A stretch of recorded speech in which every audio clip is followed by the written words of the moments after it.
There's been a lot of statistical information to pour through related to housing, state revenue collections, and unemployment.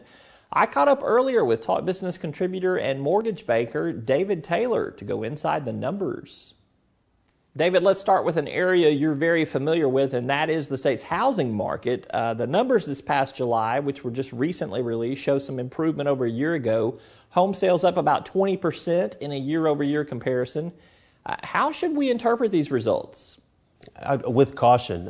It's certainly a good sign to see some year-over-year improvements, but remember, 1 year ago we saw the end of the federal tax credits in the pipeline for home buyers, so there was no stimulus for housing then. This year, the same set of circumstances. I would argue, however, that sales were significantly down last July, so predicting an improvement in this July's figures was an easy prediction. Definitely better than the alternative, though, and we will take it. And maybe looking at these numbers through a longer lens, what kind of year has it been so far? Well, overall, the numbers are down statewide for the year. We're off about 7% through the first 7 months of 2011, so there's some drag in the economy. I would note, though, it is a good time to be looking at buying a home. I mean, I know it sounds like I'm tooting my own horn, but we've got interest rates at their lowest levels ever. There's a lot of inventory out there right now, and it's definitely a real buyer's market. All right, a key for buying a home would have to be having a job, and we've seen some unemployment numbers and employment statistics not fare quite so well this year so far. What can you share with us? Well, the state unemployment rate has been ticking upwards for the past 3 months, and that's not a trend anyone likes to see. Last month, the jobless rate hit 8.2%. The second month in a row, we've seen unemployment in Arkansas climb to a 24-year high. Roby, you and I like to look at those numbers in a 12-month context. And when you do that, you see that we've been losing manufacturing jobs, we've been losing construction jobs, and we've been losing government jobs, partially because of the fact that the census and the stimulus are over. Particularly manufacturing and construction jobs tend to be good-paying jobs, and that's hurting the economy. And on the flip side, where are we seeing job growth?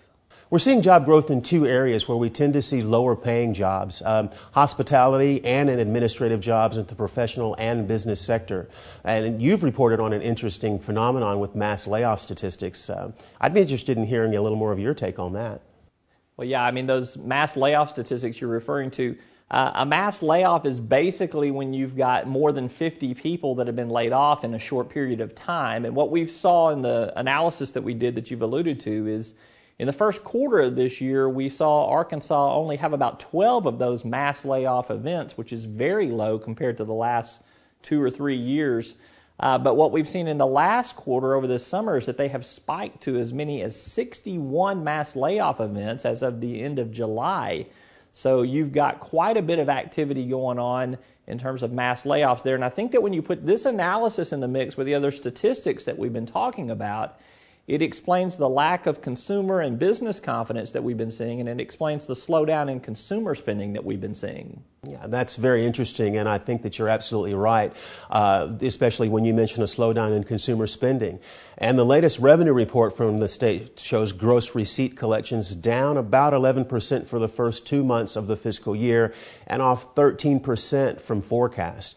State revenue officials have made it clear, and it is obvious to everyone, retail sales are weakening. All right, I hate to end it on a sour note, so give me one positive you can point to or watch for on the horizon. I'll give you two things. First of all, corporate health still looks pretty decent. Companies, especially public companies, are turning healthy profits. And individual income tax collections, which are an indicator of wage health among those who have a job, that remains a little higher and very steady. Those are two good signs, I'd say.